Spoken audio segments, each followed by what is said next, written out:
Hello students, मेरा नाम Sujit Kumar BBD university के मास कॉम डिपार्टमेंट से मैं आपका स्वागत करता हूं। और ये जो सीरीज़ है ऑडियो विजुअल मीडिया वन की वीडियो सीरीज़ में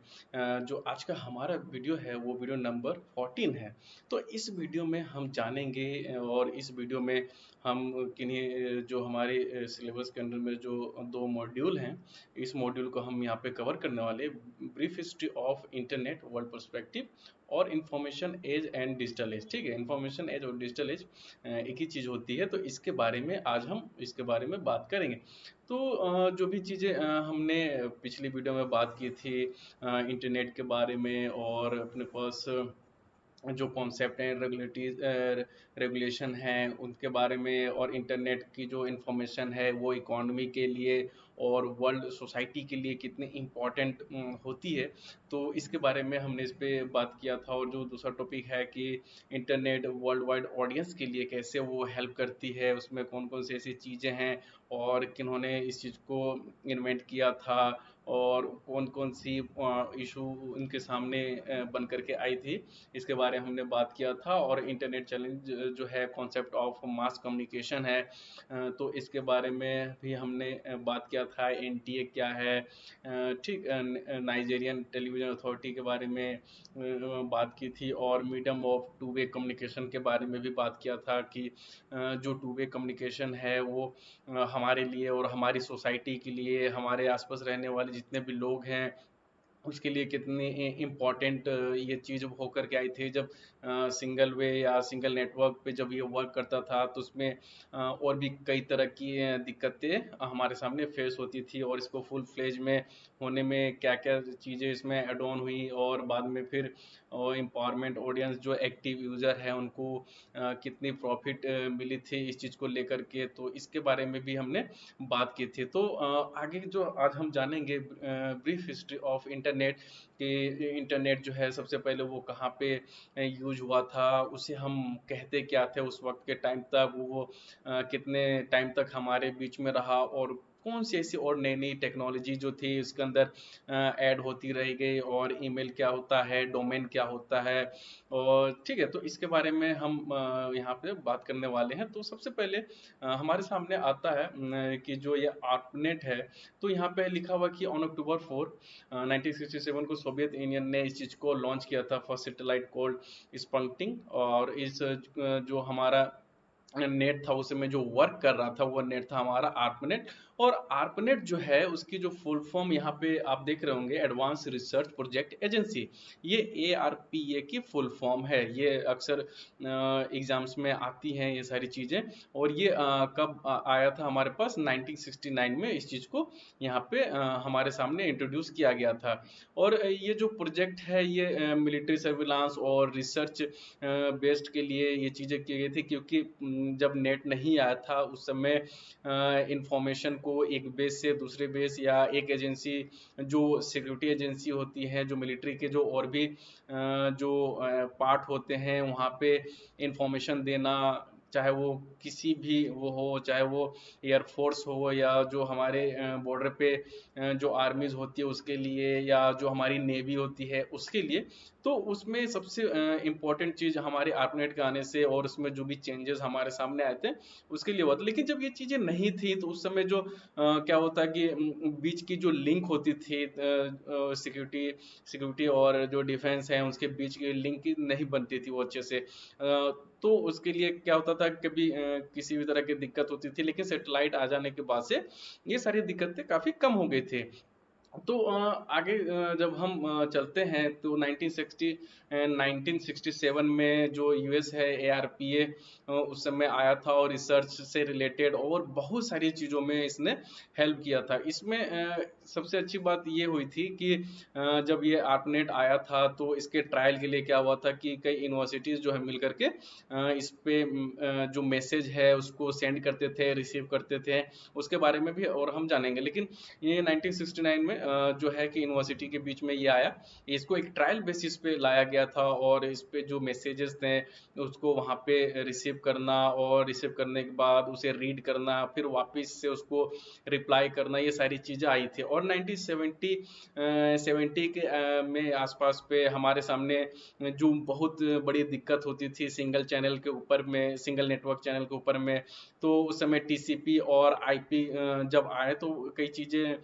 हमारे लिए काफ़ी अच्छी हो गई थी और उस वक्त के लिए तो ये काफ़ी इम्पोर्टेंट चीज़ बन करके उनके सामने आई थी। तो अगर यहाँ पे टीसीपी की मैं बात करूँ तो इसकी फुल फॉर्म जो है ट्रांसमिशन कंट्रोल प्रोटोकॉल है। और आईपी की मैं अगर बात करता हूँ तो वो इंटरनेट प्रोटोकॉल, जो टीसीपी है वो जो हम एक्सेस करते हैं तो उसको ये ट्रांसमिट करता है, जो भी इसका डोमेन है वहाँ से जो मैसेज आपको इंफॉर्मेशन देना या उसके होम पेज तक लेकर के जाना, ये उसका काम होता है। और 1990 में हमारे सामने ट्रिपल डब्ल्यू डॉट जो वर्ल्ड वाइड वेब सर्विस है वो आया था। उनको बनाने वाले जो थे टिम बर्नर ली, ये सारे जो नाम है याद होने चाहिए अच्छे से, तो उन्होंने किया था। और 1990 में जो एआरपीएन नेट था ये पूरी तरह से खत्म हो गया था, या वो कह सकते हैं कि बिल्कुल खत्म होने के एकदम करीब पे वो आ गया था। और तकरीबन तकरीबन 90s के ख़त्म होने तक ये भी उस समय तक आ गया, क्योंकि इसमें कई ऐसी सारी चीज़ें उसमें अपडेट की गई थी जो एआरपीएन नेट को पीछे छोड़ करके वो आगे निकल गई थी। उसमें कई ऐसी फैसिलिटी उसमें एड ऑन हो गई थी, इसके कारण से ये 1990s में जाकर के ये ख़त्म हो गया था। इसके बाद और भी कई तरह की जो नेट है वो जो सर्विसेज हैं वो हमारे सामने यहाँ पे आई थी। तो हम अगर अपने नेक्स्ट टॉपिक की तरफ बढ़ें तो हमारे पास जो है इस पे देखिए, ये जो फर्स्ट में ऑपरेशनल जो ऑपरेशन पैकेट स्विच के नाम से कहते थे कि इसमें जो था एक ये सिंगल नेटवर्क पे वर्क करता था। मतलब उसको आप कह सकते हैं कि आप जो इन्फॉर्मेशन भेज रहे हैं वो एक ही आईपी के ऊपर पे रहता था और उसी पे वो ट्रेवल करता था, आपने जिसको भेजा वहां तक, और ये जहां जहां पे आपने उसे किया वो सिंगल चैनल आईपी के ऊपर में वर्क करता था। इसके कारण क्या होता था कि बहुत सारी दिक्कतें उसमें बन करके आई थी, जिसको सॉल्व करना बहुत ज़रूरी हो गया था हमारे लिए। तो ये आप देख सकते हैं कि आर्टनेट जो है वो किस तरीके से उस समय तक वर्क कर रहा था। कुछ 3 से 4 जगहों पे ये यूज़ कर रहे थे हम लोग, बस क्योंकि ये ट्रायल बेसिस पे चल रहा था उस समय तक आर्टनेट। और इसमें कुछ चीज़ें थी कि हाँ, हमारा यहाँ से निकला और यहाँ पे हमारा मैसेज आया, फिर हमारा मैसेज यहाँ पे ट्रांसफ़र हुआ, कुछ इस तरीके से ये हमारा वर्क कर रहा था। तो इसके बाद हम जो बात कर रहे थे कि ये it's connected computer eight 4 universities across the country. तो इसमें जो यूनिवर्सिटीज़ जो थी इस ट्रायल बेसिस पे जो अपने डॉक्यूमेंट्स को या अपने रिसर्च को उस समय तक वो ट्रांसफ़र कर रहे थे और इस बारे में चीज़ों को जान रहे थे। तो उसमें था हमारा University of California, Los Angeles Angeles और स्टैनफोर्ड इंस्टीट्यूट और यूनिवर्सिटी ऑफ कैलिफोर्निया और Santa Barbara and University of Utah. तो ये कुछ यूनिवर्सिटीज़ थी जो इस समय ट्रायल बेसिस पे इसको वर्क इस पे कर रहे थे, और इस पे जो भी चीज़ें और जो प्रॉब्लम फेस कर रही थी वो इसके बारे में पूरा उस पे रिसर्च इस वक्त तक चल रहा था। तो अगर हम बात करते हैं कि जब ये आर्टनेट आया तो उस समय जब हमने उसको मैसेज को भेजा, तो जो मैसेज भेजा तो वो कितना सक्सेस हमारे सामने हुआ, वो जो ट्रायल चल रहा था उसके सामने। तो यहाँ पे आप देख सकते हैं कि उस समय हमने क्या किया था, लॉगिन लेकर के उसको भेजा था, तो वो क्या हो गया था, वो क्रैश कर गया था वो, क्योंकि हो सकता है कि उसकी जो कैपेसिटी हो उस मैसेज के हिसाब से वो ना बिल्ट किया गया हो, या उसमें कुछ काम करना रह गया हो, इसके कारण से वो क्या हुआ था कि क्रैश हो गया था। लेकिन जब बाद में और क्रैश करने के बाद उसमें सिर्फ लेटर जी ही उसमें सिर्फ दिखाई दे रहा था और वो वहाँ पे शो कर रहा था। फिर जब सेकेंड अटेम्प्ट किया गया, जो सेकेंड ट्रायल लिया गया इस मैसेज को भेजने के लिए, तो वो पूरी की तरफ सक्सेसफुल रहा। कि जब उसको जब स्टार्टिंग में क्या हुआ था कि जब हम इस पे मैसेजेस को भेज रहे थे, तो उसमें क्या हो रहा था कि उस समय जैसे कि आपको पहला जो प्रॉब्लम इसे फेस करना पड़ा था कि जो भी पूरा मैसेज था वो वहां तक नहीं पहुंचा, वो बीच में ही, और जो हमारा उस समय तक सर्वर था शायद उसकी उतनी कैपेसिटी नहीं थी, वो क्रैश कर गया था। इसके बाद जब वापिस से इसको ट्राई में लिया गया, उसको एक्सपेरिमेंट किया गया, तो उसमें पूरा का पूरा वो लॉगिन गया। लेकिन उसमें धीरे धीरे उसमें और दिक्कतें आती चली गई, जैसे कि अगर हम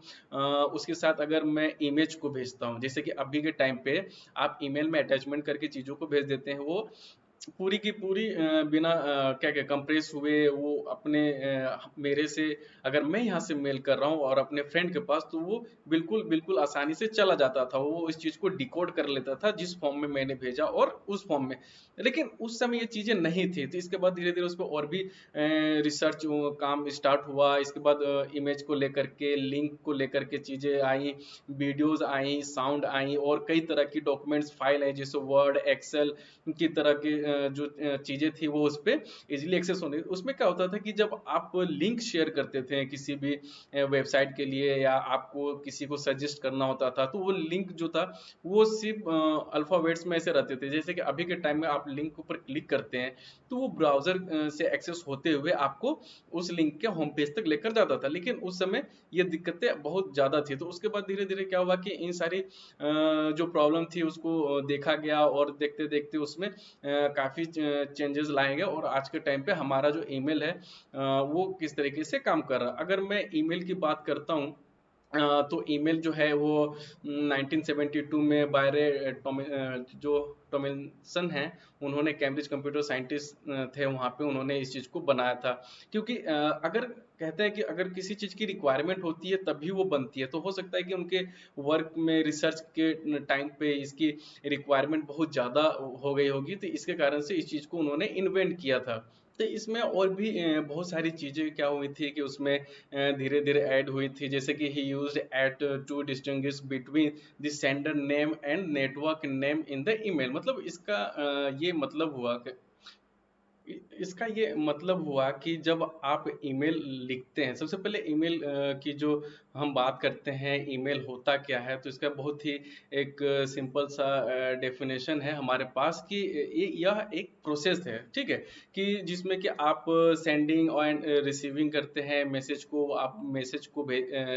भेजते हैं, या कह सकते हैं सेंड कर सकते हैं, या रिसीव कर सकते हैं। तो वो जो फाइल है वो, ठीक है, तो फाइल को क्या करते हैं, हम एक प्लेस से दूसरे प्लेस पे हम उसे भेजते हैं, चाहे वो कितनी भी दूरी पे हो, चाहे वो इंडिया में हो, चाहे वो अदर किसी कंट्रीज में हो, तो उसे हमें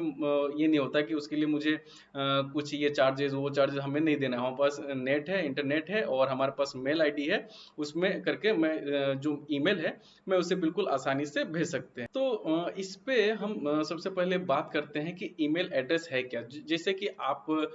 सबसे पहले आपका भी जो भी नाम होता है, आप सबसे पहले यहाँ पे नाम लिखते हैं, ठीक है? जैसे कुछ भी हो, जैसे ऑडियो विजुअल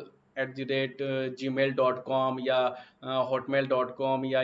yahoo.com, या माइक्रोसॉफ्ट या apple.com, ऐसे करके लिखते हैं। लेकिन जो पहला जो आपका नाम है इस यूजर नेम में, ईमेल आईडी में जो आपका नाम है, एट से आपके लेफ्ट साइड वाला है, ठीक है, वो आपका हो जाता है यूजर आईडी। और जो बाकी एट के बाद का जो राइट वाला जो @ कहते हैं, उसको उसको हम डोमेन नेम के नाम से जानते हैं, ताकि ऐसे ही करके आपको जितने भी ईमेल एड्रेस जो आपके पास अभी बने हुए हैं, तो आप इसे दो पार्ट में आप इसको डिवाइड कर सकते हैं, पहला यूजर आईडी से और दूसरा डोमेन नेम से। तो डोमेन नेम जो होता है वो आपका वो पर्टिकुलर नाम होता है जो जिस नाम से आपका ये ईमेल आईडी बना हुआ है या वेबसाइट बना हुआ है। तो जैसे कि अगर आप बात कर लें amazon.com, तो अमेज़न क्या हुआ, वो डोमेन नेम है। वो आईपी एड्रेस जो होता है, वो आईपी एड्रेस कुछ वो अलग होता है, मैं उसको आपको आगे बताता हूँ, ठीक है? तो इसमें कौन-कौन से ऐसे पार्ट्स हैं ईमेल के अंदर में, और ईमेल को एक्चुअली हम लोग कहते हैं इलेक्ट्रॉनिक मेल। तो इलेक्ट्रॉनिक मेल आप चिट्ठी कहेंगे, और ई हो गया आपका इलेक्ट्रॉनिक, क्योंकि ये इलेक्ट्रॉनिक के फेज में वो एक जगह से दूसरी जगह जाता है, जिसे जहाँ भी हमें भेजना हो, चाहे सेंडर हो या चाहे वो रिसीवर हो, तो ऐसे करता है। अगर पार्ट्स ऑफ ईमेल की बात करते हैं, तो हमारे पास इसमें कंपोज आता है, इनबॉक्स आता है, सेंट मेल आता है, और ड्राफ्ट आता है, ट्रेस आता है, और स्टार जो आपने देखा होगा, और एक स्पैम करके आता है। तो इसमें क्या होता है कि कंपोज मेल में हम सबसे पहले मेल करते हैं, और उस पे जिसका नाम होता है, जिसको हमें भेजना होता है, जिसको हम टू के स्लॉट में डालते हैं, तो वहाँ पे हम उसका नाम वहाँ पे इनपुट कर, जैसे कि मैंने आपको बताया audiovisual@gmail.com या yahoo.com या hotmail.com करके उसका मैं नाम वहाँ पे डालता हूँ, और इसके बाद उसमें जो भी चीज़ें होती है मैं उसमें भेज देता हूँ। तो इनबॉक्स की अगर मैं बात करता हूँ, जो भी आपके पास ईमेल आता हो, चाहे आपके ऑफिशियल मेल हो या आपके फ्रेंड्स के मेल हो या किसी भी तरह के मेल हो, वो आपके डायरेक्ट इनबॉक्स के अंदर में आते हैं, जहाँ पे आप उसे ईजिली अपने फ़ोन पे या टैब पे, लैपटॉप पे या डेस्कटॉप पे उसे खोलते हैं, उसे पढ़ते हैं, और अगर आपको उस पर रिप्लाई देना होता है वो आप इससे उसको रिप्लाई कर सकते हैं। अगर सेंट मेल की बात करें तो मेल को कंपोज करने के बाद, उसमें अटैचमेंट करने के बाद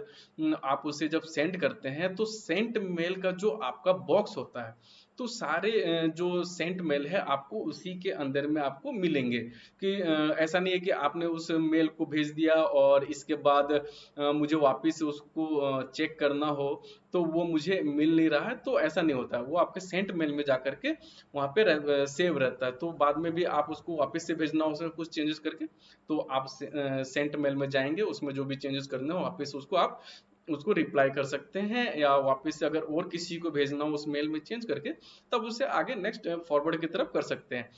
और ट्रेस मेल की अगर मैं बात करता हूँ, जो भी मेल जिसकी रिक्वायरमेंट आपको नहीं है, तो उसको आप जब डिलीट करते हैं तो वो ट्रेस मेल के अंदर में चला जाता है। तो ऐसा भी होता है कि उसकी कुछ टाइम तक लिमिट होती है, और उसके बाद शायद वो ऑटोमेटिक वहां से चला जाता है, तो ट्रेस मेल के अंदर में आप जाकर के उसे ढूंढ सकते हैं। या कभी कुछ इशू हो जाती है तो इनबॉक्स के मेल जो होते हैं, जो आपके इनबॉक्स में आने चाहिए, वो आपके ट्रैश में या दूसरे जो सेक्शन बने हुए उसमें चले जाते हैं। अगर स्टार की बात करें तो स्टार में आप वहाँ पे एक मेल के सामने एक सिंबल बना होता है, जिसपे आप उसको जब आप क्लिक करते हैं उसके ऊपर वो हाईलाइट हो जाता है। हो जाता है मतलब कि वो मेल आपके लिए बहुत ज़्यादा इम्पोर्टेंट है। तो आप उसे जब भी चाहें आप उसको वहाँ पे यूज कर सकते हैं, और आपको उसको बार बार ढूंढने की भी ज़रूरत नहीं पड़ेगी। आप गए, आपने अपना ईमेल का जो खोला, आपने ईमेल को एक्सेस किया, और वहाँ पे जो आपकी इम्पोर्टेंट मेल थी आप ऑलरेडी आपने उसको स्टार से मार्क कर रखा है, आपने उसे इजीली एक्सेस कर लिया, या उसको फॉरवर्ड कर दिया, या किसी को उसी को रिप्लाई करना हो, रिप्लाई करना अटैचमेंट हो, उसमें जाकर कर सकते हैं। अगर स्पैम की अगर मैं बात करूँ तो कुछ ऐसे मेल होते हैं जिसकी रिक्वायरमेंट हमें नहीं होती है, फिर भी वो हमारे जंक मेल के नाम से भी आती है, वो जा करके स्पैम में सेव होती है। अक्सर आपने देखा होगा कि आपके पास कई तरह की मेल्स आती हैं, जैसे एस्ट्रो मेल आती हैं, या LIC, जो जिस आपने चीज़ यूज नहीं कर रहे, फिर भी उस तरह की मेल आपके पास आ रही है कई जगहों से, जिसकी रिक्वायरमेंट आपको है ही नहीं, या तो आपने कभी उस पे वेबसाइट के ऊपर गया नहीं, लेकिन मेल पे आपको उस पे आ रही है। इसके कारण से ये चीज़ें आती हैं, वो अपने आप ऑटोमेटिक अगर उसको ईमेल ने डिटेक्ट कर लिया तो वो उसको स्पैम के अंदर में उसे भेज देता है। तो यहाँ पे जो और भी चीज़ें हैं ईमेल के अंदर में, जैसे टू में मैंने आपको बताया कि जिसे हम मेल करने वाले होते हैं, तो उसको हम वहाँ पे उस पे नाम डालते हैं और उसको हम भेज देते हैं। अगर मैं CC की बारे में बात करूँ, तो ये कार्बन कॉपी होती है कि अगर आपको एक टाइम में उस मेल को चाहे वो 50% मेल आईडी हो, या 70 हो, या 100 हो, या 150 हो, उसको आप एक बार में CC के अंदर में जा करके उसे कर सकते हैं। मतलब कि आपने एक मेल आईडी डाला, और इसके बाद जब आप CC पे जाते हैं तो आपने दूसरा डाला, और इसके बाद तीसरा, चौथा, पांचवा, ऐसे करते हुए आप कंटिन्यूसली आप जितने भी उस इंफॉर्मेशन से रिलेटेड लोग हैं जिनको ये मेल पहुंचना है, वो उनके पास जाकर के वो चला जाएगा। CC में का ये फायदा। और BCC की अगर मैं बात करता हूँ, तो ये ब्लाइंड कार्बन कॉपी इसे हम कहते हैं। मतलब कि आपने एक बार में 150 लोग को मेल किया, लेकिन CC में क्या था कि आपको उसमें पता चल जाता कि आपके अलावा और भी ये जो मेल है और किसके किसके पास गया, उसकी पूरी की पूरी लिस्ट बन करके आती है। लेकिन आप BCC की अगर मैं बात करूं, तो BCC में ये चीज़ नहीं होता। ये इसको हम ब्लाइंड कार्बन कॉपी कहते हैं। इसमें सिर्फ और सिर्फ आपको ही आपकी मेल आईडी दिखाई देगी, बाकी और किसी को नहीं दिखाई देगी, और ना ही आप उसके बारे में जान सकते हो, और ना ही इसमें किसी तरह की लिस्ट बन करके आती है। तो अगर मैं नेक्स्ट अगर मैं चलूँ ईमेल के ही बारे में, तो यहाँ पे पार्ट्स हैं, मैंने इस पे नहीं लिखा, लेकिन मैं आपको बता दे रहा हूँ। तो जो अटैचमेंट हुआ, तो अटैचमेंट में हमारे पास कई तरह की चीज़ें होती हैं। आप इसमें हर तरह की जो फाइल है उसको आप बहुत ईज़िली आप इसको अटैचमेंट कर सकते हैं। ये 15 या 20 एमबी तक कुछ इसकी लिमिट होती है उस पे जगह। और चाहे वो आपके डॉक्यूमेंट से जो भी रिलेटेड हो, वर्ड हो या एक्सेल हो या पीपीटी हो, कुछ भी हो, या इमेजेस ही हो, पूरा आप जिप फाइल हो, वो भी आप इसे अटैचमेंट में जा करके उसे अटैच करके भेज सकते हैं। अगर दूसरी तरफ अगर मैं बात करता हूँ, अगर आपको साउंड भेजना हो या ऑडियो फाइल भेजनी हो, तो आप अटैचमेंट के थ्रू ही जा करके आप इसको उस पे भेज सकते हैं। अगर आपको वीडियो भेजनी हो, एक जो इस पे स्पेस दिया हुआ कि आप इतने एमबी के बाद चीज़ों को नहीं भेज सकते हैं, तो अगर उस एमबी के अंडर में अगर वो वीडियोस आता है, तो आप वीडियोस भी वहाँ से भेज सकते हैं। तो अटैचमेंट के आपके इतने सारे फायदे यहाँ पे होते हैं। और अगर मैं सब्जेक्ट की बात करूँ, तो अगर जब आप किसी को मेल कर रहे होते, तो या आप ऑनलाइन जॉब अप्लाई कर रहे होते, तो आपको सब्जेक्ट के ऊपर पे आपको लिखना होता है कि जो आपकी शॉर्ट समरी है रिज्यूमे के बारे में, कि आपने किस चीज़ के लिए ये अप्लाई कर रहे हैं, कौन से पोजीशन के लिए रिप्लाई कर रहे हैं, सॉरी अप्लाई कर रहे हैं, तो वो आपको वहाँ पे सब्जेक्ट के अंडर में ये चीज़ें डालनी होती है, ताकि जब ये ईमेल जो जिसे आपने भेजा वो खोले, तो उसको जो सब्जेक्ट है वो पढ़ने के बाद उसको सारी चीज़ें क्लियर हो जाए कि हाँ, ये जो मेल है ये इसकी रिगार्डिंग है, और इसको मैं इस सेक्शन में डाल के रखता हूँ। अगर मुझे रिक्वायरमेंट हुई तो मैं इसे कॉल करके अपने यहाँ पे बुलाऊंगा जॉब के इंटरव्यू के लिए, या जो भी सब्जेक्ट होती है वो कहीं पे सेव कर लें कि इसने इससे रिलेटेड मुझे मेल किया था, तो जो भी सारे कंटेंट हैं या जो इन्फॉर्मेशन है वो मुझे इस मेल के अंदर पे मिलेंगे। तो आपको ये अरेंजमेंट करने की जो चीज़ है वो आपके ऊपर डिपेंड करता है कि आप मेल को कैसे अरेंज करते हैं। तो अगर इंसर्ट लिंक की अगर मैं बात करता हूँ, तो इसमें आप किसी भी जैसे कि मैंने आपको बताया थोड़ी देर पहले कि आप इस पे मेल में आप किसी को भी लिंक भेज सकते हैं, चाहे वो किसी भी चीज़ का लिंक हो, एजुकेशन से रिलेटेड हो, कॉमर्शियल रिलेटेड हो, बिजनेस रिलेटेड हो, या हो सकता है बिजनेस से हो, कुछ भी तरह के ठीक है। तो आप इस पे अटेंड में कर रहे हैं। अब सेंड में नॉर्मल आप सब कुछ करने के बाद आप सेंड ऑप्शन को अगर क्लिक करते हैं, तो इंस्टेंट ऑन टाइम वो बिल्कुल जो जिसको मैंने वहाँ पे सीसी कर रखा हो, या टू में जिसका मैंने मेल आईडी डाल रखा हुआ है, उसके पास वो बिल्कुल पहुँच जाता है। ठीक है, तो ईमेल्स के जो प्रोवाइडर हैं कौन कौन से हमारे पास हैं, जो ईमेल हमें वो सर्विस प्रोवाइड करती हैं, जैसे कि गूगल है, याहू है, हॉटमेल है, आउटलुक है और एमएसएन है। ठीक है, तो इसमें से अभी जो सबसे ज़्यादा अभी यूजर्स हैं, जिसके सबसे ज़्यादा अभी यूजर्स हैं, वो है आपके गूगल के हैं, क्योंकि गूगल आने के बाद से आप कह सकते हैं कि सर्फिंग में और मेल में काफ़ी ज़्यादा स्पीड आई है, ये बहुत स्पीड से आगे की तरफ बढ़ा हुआ है। तो याहू और हॉटमेल की अगर मैं बात करूं, तो ये आज से तकरीबन 10 साल पहले तक काफ़ी डिमांड में हुआ करती थी, क्योंकि उस समय gmail.com जो है वो स्टार्टिंग के फेज में ही थे, तो लोग उसके बारे में जानते हैं। लेकिन हाँ, इसका क्या था कि हॉटमेल और याहू जो था उस समय पीक पे चल रहे थे, तो उनके भी यूजर्स हैं, लेकिन धीरे धीरे लोगों ने इनका यूज करना बंद कर दिया है, और सारे लोग क्या है कि गूगल और आउटलुक के ऊपर पे जा रहे हैं। आउटलुक अगर मैं बात करूँ, तो आउटलुक ये माइक्रोसॉफ्ट के हैं। अगर आपको माइक्रोसॉफ्ट पे अकाउंट बनाना हो या उससे रिलेटेड जो भी एक्सेस करनी हो, तो आपको माइक्रोसॉफ्ट आउटलुक में अकाउंट आपको बनानी पड़ेंगी। जैसे कि अभी जो लॉकडाउन चल रहा था, इसमें ऑनलाइन जो क्लासेस हो रही हैं, तो इसमें कुछ लोग माइक्रोसॉफ्ट टीम के ऊपर जा रहे हैं, कुछ लोग स्काइप के ऊपर, सॉरी स्काइप कह रहा हूँ, जूम पे जा रहे हैं। तो जूम पे क्या होता है कि आप गूगल से जो जीमेल आईडी है आप उससे एक्सेस कर लेते हैं, लेकिन आपको माइक्रोसॉफ्ट टीम के लिए आपके पास आउटलुक की आईडी होना बहुत जरूरी है। और एमएसएन जो है वो काफ़ी कम यूज किया जाता है आज के टाइम पे। तो ये थी पूरी समरी हमारे ईमेल आईडी के ऊपर। और ईमेल आईडी में जो हम इस पे यूज कर रहे होते हैं, कि इसका जो डोमेन आया था हमारे पास, ये आया था 1984 में, डोमेन नेम सिस्टम, जिसको हम डीएनएस कहते हैं। तो इसका जो शॉर्टकट है, आप यहाँ से डीएनएस डोमेन नेम सिस्टम के नाम से हम इसे जानते हैं। और ये इस्टेब्लिश हुआ था नेटवर्क एड्रेस आइडेंटिफाई करने के लिए।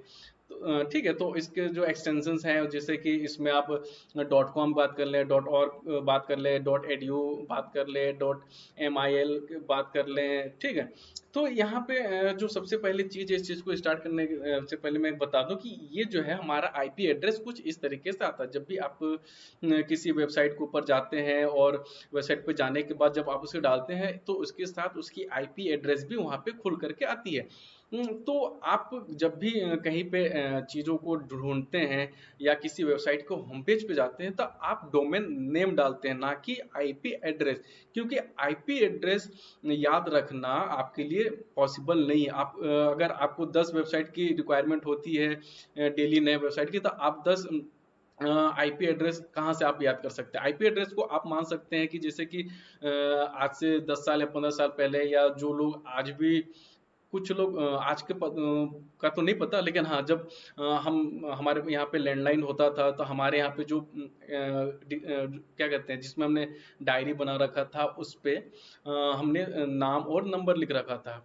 तो अगर आप नाम और नंबर को अगर बात करें तो नाम यहाँ पे हो जाता है हमारा डोमेन नेम, और नंबर की अगर मैं बात करूँ तो हो जाता है मेरा आईपी एड्रेस। तो आपको इस तरीके से आप इस चीज को रिलेट कर सकते हैं। तो इसलिए क्या होता है कि नाम जो होता है वो लोगों को आसानी से याद हो जाता है। नाम हो गए, पिक्चर्स हो गए, ये इसको याद करने के लिए ज़्यादा आपको मेहनत नहीं करनी पड़ती। लेकिन हाँ, अगर आपको मैथ्स से अगर मैं जोड़ दूं और उसमें अगर मैं कहूँ कि हाँ ये नंबर हैं और इस नंबर से आप लॉगिन कर सकते हैं। अगर दूसरे एग्जांपल की बात करें तो नाम ज़्यादा अच्छा होता है, या जो भी हमारे सोसाइटी में जो भी लोग हैं, जो मेरे फ्रेंड्स हैं या आपके जो फ्रेंड्स हैं या आपके जितने भी रिलेटिव्स, अगर मैं उनको एक एक नाम अगर हो जाता सबको, उनको आईपी एड्रेस की तरह अगर उनको बुलाते हैं कि 192.192.6.3 डॉट करके कि मैं आपको बुला रहा हूँ, आपका नाम की जगह अगर मैं आईपी डाल दूँ तो कितना वो वियर्ड होता, आप उसको याद नहीं कर पाते, कहीं ना कहीं आपसे वो दिक्कत होती। इसीलिए इस चीज को थोड़ा सा और अच्छा करने के लिए क्या होता है, इस पर डोमेन नेम को हमने डाला गया था कि डोमेन नेम हमें बहुत आसानी से याद होता है। अगर मैं ई कॉमर्स की बात करूँ तो आप 5-6 ऐसे ई कॉमर्स के नाम बहुत आसानी से बता सकते हैं, या ऐसे कुछ जहाँ पे आप ऑनलाइन मूवीज देखते होंगे, या मैं यूट्यूब की बात करूँ तो आप यूट्यूब को यूट्यूब के नाम से जानते हैं लेकिन उसकी आईपी एड्रेस आपको नहीं पता। अगर मैं बोलूँ कि आप मुझे यूट्यूब का आईपी एड्रेस बताओ, और आप जहाँ भी जाओगे आप आईपी एड्रेस से उसे सर्च करोगे, तो ये पॉसिबल नहीं होगा। अगर मैं कहता हूँ कि चलो फेसबुक का जो आईपी एड्रेस है वो बता दो, तो ये भी बहुत दिक्कत। लेकिन आप डोमेन नेम फेसबुक आपको पता है, facebook.com। अगर मैं .com की बात करूँ तो और .org की बात करूँ तो इसमें भी कई तरह की चीज़ें यहाँ पे हमारे सामने हैं। तो इसीलिए क्या होता है कि बहुत आसानी से आप डोमेन नेम और आईपी एड्रेस में अंदर चीज़ें कर सकते हैं। तो यहाँ पे क्या होता है कि जब आप किसी वेबसाइट का नाम डालते हैं तो वो सबसे पहले क्या होता है, वो रूट सर्वर के ऊपर पे जाता है वो, ठीक है। रूट सर्वर के बाद तो आपने उस पे सबसे जो लास्ट है कि आपने .org डाल दिया है, या वो .com पे है, या .in पे है, .mil पे है, .edu पे है। तो ऐसा क्या होता है कि इनको अलग अलग नाम से इनको क्लासिफाइड किया हुआ है ताकि एक ही सर्वर के ऊपर हर इंफॉर्मेशन मिलना बहुत दिक्कत होती है। अगर मैं फेसबुक की बात करूं तो फेसबुक में जितने भी सर्विसेज मिलती हैं अगर वो जरूरी नहीं है कि वो एक ही सर्वर के ऊपर में हो। तो फेसबुक के पास अपने ही बहुत सारे आईपी एड्रेसेस हैं जिसको वो रन कराता है, डेली रन कराता है, तो उसका आईपी एड्रेस वो अलग अलग जो डोमेन नेम है उसके ऊपर वो सेव होता है। तो रूट वर्ड के बाद जैसे कि मैंने अगर .edu डाला तो यहाँ पे और .org अगर मैं बात करूँ तो नॉन प्रॉफिट ऑर्गेनाइजेशन के लिए होता है। .com ये आपका कॉमर्शियल के लिए यूज होता है, और .in की बात करो तो ये इंडिया हो गया, .mil की बात करो तो ये मिलिट्री के लिए हो गया, और .edu की बात करूँ तो ये एजुकेशन के लिए हमारे पास यहाँ पे आता है। तो जब आप किसी यूनिवर्सिटी के बारे में सर्च करते हैं तो उस यूनिवर्सिटी के लास्ट में .edu होगा। अगर आपको इसमें दिक्कत है तो आप किसी भी यूनिवर्सिटी के नाम डालें और इसको होम पेज पे जब जाएंगे तो आपको ऊपर सर्च जहाँ पे डोमेन नेम होता है, जहाँ पे आईपी एड्रेस होता है, हाइपर लिंक होता है, तो वहाँ पे आप देख सकते हैं कि उसमें आपको .edu लास्ट में आपको मिलेगा। लेकिन अगर आप कॉमर्शियल के लिए अगर डाल रहे हैं, किसी वेबसाइट को सर्च कर रहे हैं जो कॉमर्शियल से रिलेटेड हो, तो उस पे आप गूगल उस पे आपको गूगल में वहाँ .com दिखाई देगा, ऑर्गेनाइजेशन अगर होगा नॉन प्रॉफिट तो वहाँ पे .org होगा। तो ऐसे करके सारे जितने भी वेबसाइट है उनको क्लासिफाइड किया हुआ है और उनके अलग अलग उनके सर्वर पे उनको दे दिया गया हुआ है। ठीक है, इसके बाद वो क्या होता है कि क्या ऑथोरेटिव सर्वर के ऊपर जाता है, फिर वो वहां से ढूंढ करके इसके बाद वो आपके सिस्टम पे वो पब्लिश करता है। तो इसके बाद क्या हो कि वो आपके जो आईपी एड्रेस या डोमेन है वो आपके लैपटॉप या कंप्यूटर के या मोबाइल के कैश फाइल में वो सेव करता है, ताकि वो बार बार उस चीज़ को ढूंढने में टाइम ना लगे, वो डायरेक्ट वहां से हुआ और वो आपको जो भी रिजल्ट है वो बहुत आसानी से आपके यहाँ पे पब्लिश कर देता है आपके स्क्रीन पे। तो इसमें इस तरह की आसानी से होती है। तो और ये जो भी सिस्टम है आईपी एड्रेस और डोमेन नेम में आपको अब शायद कंफ्यूजन नहीं होनी चाहिए, इससे और इजी चीजें नहीं हो सकती। ठीक है, तो राइट विलियम जो गिब्सन कॉइन्स दें the terms of cyber space. ठीक है, तो इसको साइबर स्पेस के भी नाम से हम इन्हें अच्छे से जानते हैं। अगर 1990s की अगर बात करें तो यहाँ पे क्या हुआ था कि उस समय जो इंडिया में उस समय नेट उतनी नहीं थी, बहुत शायद रेयर ही होगी, किसी किसी ऑर्गेनाइजेशन में होगी। तो उस समय वर्ल्ड वाइड वेब जो था वो उस समय हमारे यहाँ बीच में आ गया था और उसे यूएस गवर्नमेंट फोर्सफुली उसे चला रही जब ये आया और उसके जो बेनिफिट्स जब देखे गए तो यूएस गवर्नमेंट ने इसको और भी ज़्यादा फोर्स किया कि हाँ इसको चलाना चाहिए जो हमारे बिजनेस ऑर्गेनाइजेशन है उसके लिए, और इसमें काफ़ी उनको हेल्प मिल रही थी, इससे ज़्यादा उनको इनकम भी मिल रही थी। ठीक है, तो इसके बाद मॉडर्न डे जब हम इसे यूज कर रहे हैं वर्ल्ड वाइड वेब जिसका हम www कह रहे हैं कि आप नॉर्मल किसी ब्राउजर पे जाते हैं और www डॉट जो भी आप डोमेन नेम होता है वो डालते हैं और वहाँ पे से आप उसके होम पेज पे जाते हैं। होम पेज पे जाने के बाद आपको जो भी वहाँ से इंफॉर्मेशन चाहिए थी आप वहाँ से इजिली एक्सेस कर लेते हैं। ठीक है, तो यहाँ पे क्या कहते हैं कि 1990 में टिम बर्नर्ली ने मैं आपको ऊपर बता चुका हूँ पहले भी कि उन्होंने इस चीज़ को इन्वेंट किया था। उन्होंने इस चीज़ को देखा कि इसके आने से जो आईपी एड्रेस के जो मिक्सअप थे वो वहाँ से कम हो गए और जो ट्रैफिकिंग थी एक सर्वर के ऊपर वो भी अलग अलग स्प्लिट हो गए थे वर्ल्ड वाइड वेब के आने से। ठीक है, इसमें डिस्ट्रीब्यूशन जो था ट्रैफिक कई तरह की चीज़ें यहाँ पे आ गई थी। अगर जो हमारा नेक्स्ट टॉपिक है वो मोज़ेक है। अगर मोज़ेक की हम बात करें तो जो हमारा मोज़ेक था इसको हम इस तरह के से जान सकते हैं कि जैसे कि आप अपने लैपटॉप में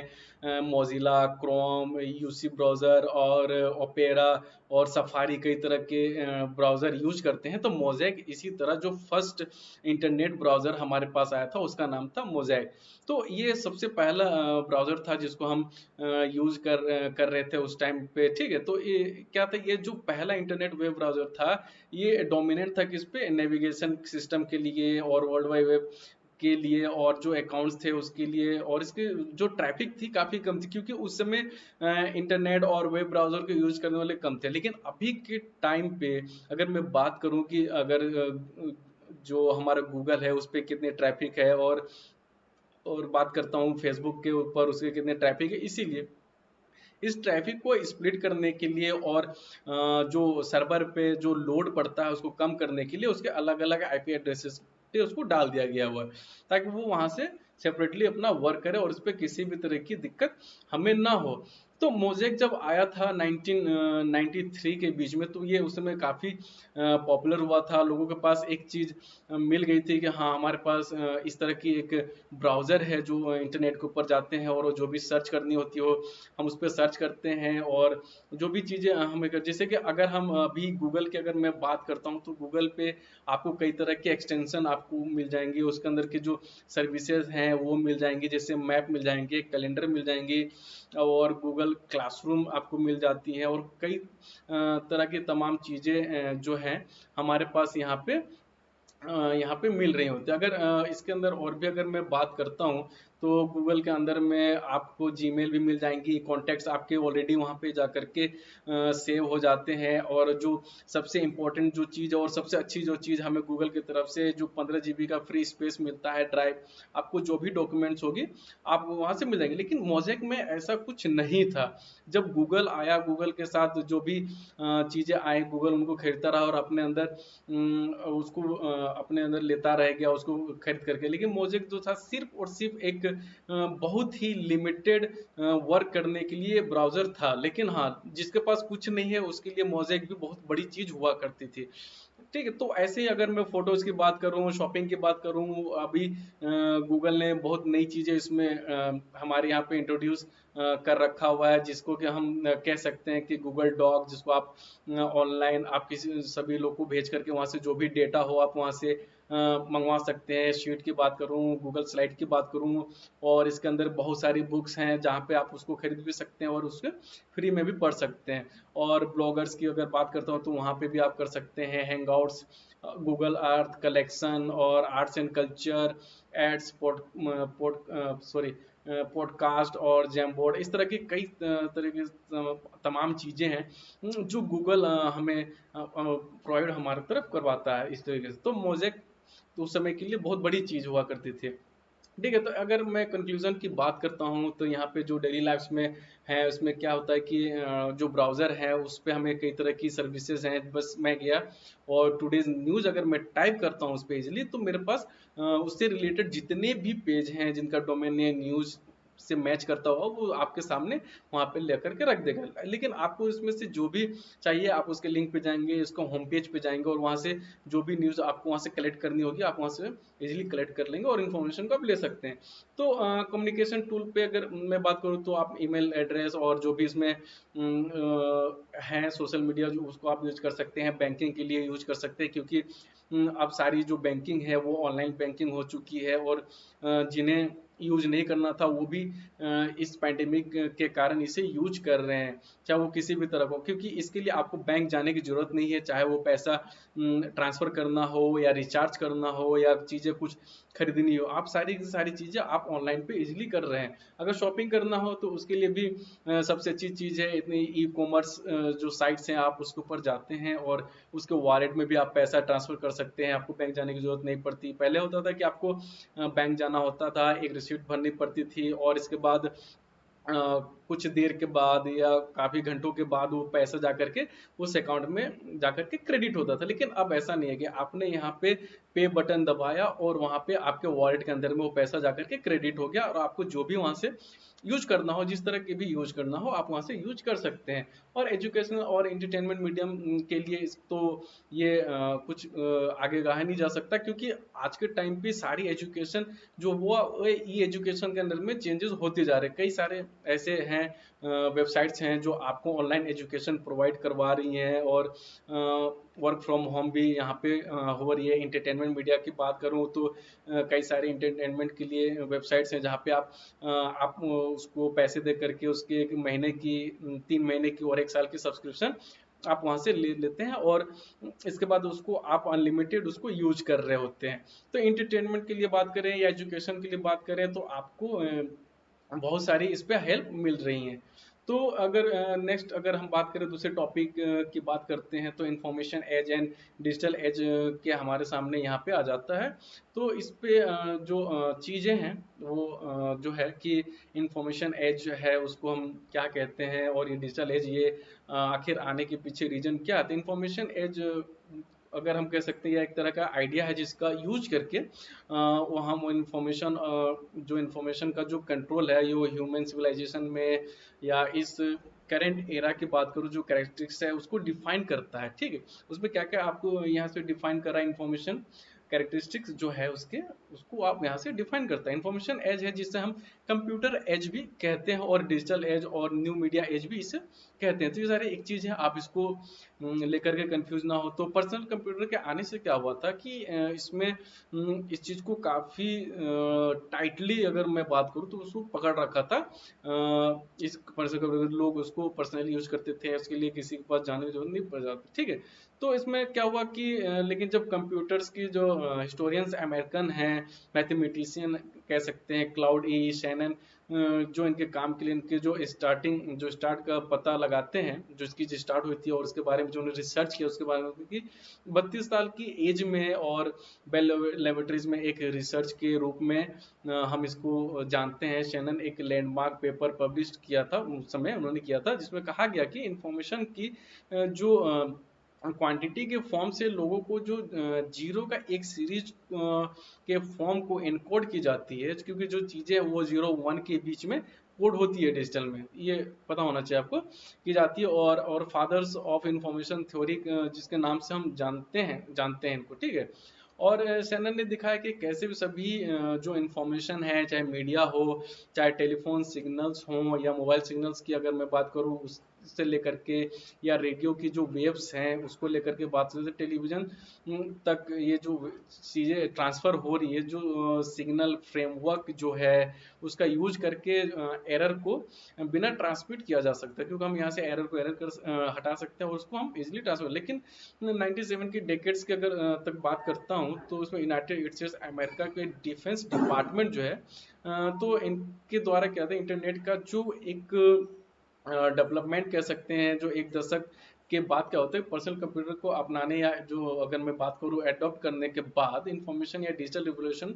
जो काफ़ी तेजी से यहाँ पे आगे बढ़ रही थी। लेकिन अधिक टेक्नोलॉजी में जो चेंजेस, जैसे कि फाइबर ऑप्टिकल केबल्स जो हमारे घर पे ब्रॉडबैंड के नाम से हैं, पहले नॉर्मल केबल से आती थी, लेकिन इसको स्पीड्स और उसको बैंडविड्थ को बढ़ाने के लिए उसको फाइबर ऑप्टिकल में चेंज कर देते थे। उसमें क्या करते हैं कि तेजी से माइक्रो प्रोसेसर का जो उसके अंदर डेवलप होता है और इन्फॉर्मेशन ब्रॉडकास्ट को तेजी से उसमें हम एक्सेस करते हैं। लेकिन वर्ल्ड वाइड वेब जिसका यूज़ स्टार्टिंग में कंपनियां स्टार्ट करते थे और प्रोडक्ट और सर्विसेज के लिए इलेक्ट्रॉनिक बिलबोर्ड फॉर्म किया गया था, कि ताकि आप इसके अंदर पे काम किया जा सकता है। गुड्स और इन्फॉर्मेशन के लिए भी इंटरेक्टिव कंज्यूमर्स एक्सचेंज में भी ये काफ़ी हेल्प किया था, और उसको जो कन्वर्टेड किया गया। और इलेक्ट्रॉनिक मेल जिसको मैं आपको पहले बता रहा था, उसके इन्फॉर्मेशन और इंस्टेंट एक्सचेंजिंग मैसेज को परमिशन देता है कि आपको उसके लिए वेट नहीं करना पड़ेगा। ईमेल हो या जो आप मोबाइल पे जो भी जो चैट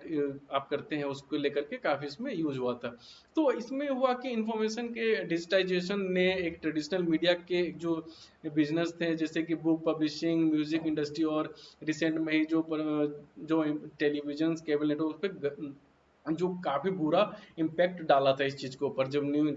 इंफॉर्मेशन एज आया था या डिजिटल एज, जो ये चीज़ें कन्वर्ट हुई जाके डिजिटाइजेशन के अंदर में। तो केबल की जो चीज़ें थी वो अब लोगों के पास धीरे धीरे कम हो गई। अब बुक पब्लिश जो होती थी, अब लोग क्या करते हैं, ऑनलाइन बुक्स पढ़ते हैं। अमेजोन किंडल करके एक प्रोडक्ट आता है, उसको बिल्कुल रीडिंग के लिए ही बनाया गया था, उसको इस तरीके से यूज कर देते हैं। इन्फॉर्मेशन अगर डिजिटल फॉर्म में अगर डिस्क्राइब है, तो उसमें कह सकते हैं कि जो भी इस पे बिजनेस हैं या जो भी इंफॉर्मेशन है उसको कैसे उस पे बनाया गया था, और उस पे कैसे अपना जो सेंटर ऑफ अट्रैक्शन था वो कैसे हुआ। तो ये सारी जो पॉइंट्स थी, इसके कारण से इस पे काफ़ी पॉइंट्स इस पे हमें जैसे देखना। लेकिन जिन कंपनीज के पास बिजनेस को डिजिटल या इंफॉर्मेशन पर बनाए जाते हैं, ठीक है, जो इन बेसिस पे ही होती है कि हम जो सारा वर्क है वो डिजिटल फॉर्म पे ही प्लेटफॉर्म पे करेंगे, तो वो रिलेटिवली कम टाइम में वैल्यूबल और ज़्यादा पावरफुल हो जाते हैं। ठीक, क्योंकि आपको उसके लिए कंज्यूमर्स के पास फिजिकली नहीं जाना पड़ता, या कंज्यूमर्स जो हैं आपके पास फिजिकली नहीं आते हैं, वो नेट पे जाते हैं, चीज़ें एक्सेस करते हैं। अगर वहाँ से परचेज करना हो तो परचेज करते हैं, अगर सर्विस की रिक्वेस्ट देनी होती है तब वहाँ से सर्विस का रिक्वेस्ट दे करके आप वहाँ से कर सकते हैं। तो ऐसे करके जो था कि इंफॉर्मेशन एज और डिजिटल एज में बहुत सारी चीज़ें जो हमारे सामने बन करके आई थी। तो अगर इसी तरह की बात करूँ, तो डिजिटल एज, इंफॉर्मेशन एज, और जो डिजिटाइजेशन हुआ उसके कारण से क्या हुआ कि Microsoft, Bill Gates, Apple, Steve jobs, और फेसबुक, मार्क जुकरबर्ग जैसे लोग काफ़ी इस चीज़ में आगे आए, और इस चीज़ को लेकर के वर्ल्ड के अच्छे खासे रिच पर्सन के अंदर में ये आते हैं, और इस चीज़ को हम अच्छी तरीके से जानते हैं। तो ये कुछ आज के टॉपिक्स थे जो हमने आज कवर किया। तो हमारे पास जो नेक्स्ट टॉपिक होगा सिलेबस के अंदर में, तो हम नेक्स्ट टॉपिक यहाँ से यूज करेंगे, जो है वो है internet as a source of information, concept of online news sites and channels और ई मैगजीन। ये सारे जो हैं, इसको हम आगे आने वाली क्लास में हम नेक्स्ट वीडियो में इसको कवर करेंगे। तो मैं उम्मीद करता हूँ कि जो भी इन्फॉर्मेशन मैंने आपको दिया, आप इसको नोट्स बनाएंगे और इसके बारे में पढ़ेंगे और इसके बारे में जानेंगे, ताकि आपको आने के टाइम में आपको किसी भी तरह की दिक्कत ना हो। ठीक है, तो मिलते हैं नेक्स्ट वीडियो में कुछ नए टॉपिक्स के साथ, तब तक के लिए बाय।